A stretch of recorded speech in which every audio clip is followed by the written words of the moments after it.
Good afternoon, friends. I'm here today with my colleague Reid, who's the Director of Children's Ministry and Young Adult Ministry.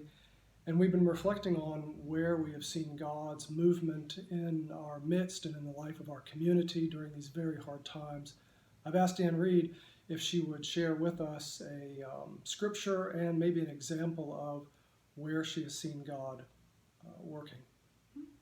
One scripture that I've been reflecting on a good bit this week in light of all of our circumstances is Romans 8:28, and God's promise that God will work for our good, for the good of those who love God in all things. So even in joyful things and in really difficult things, we can trust in the promise that God will work for the good of those who love him. Have you seen any examples of God's movement in the life of our church?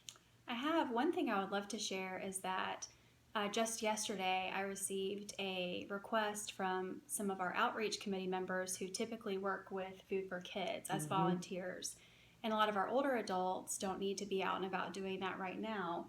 So I put out a request to young adults and teenagers in our church who feel able and ready to go volunteer in that capacity. So next week they're going to go to Southwoods Elementary School. Awesome. And we have a group of young adults and teens who will go and pack backpacks and distribute them to children at Southwoods. Great. Well, that is wonderful to hear. So in the midst of this weird and awkward time, keep in mind that God is still at work in our community, in the life of our church, and in your life as well.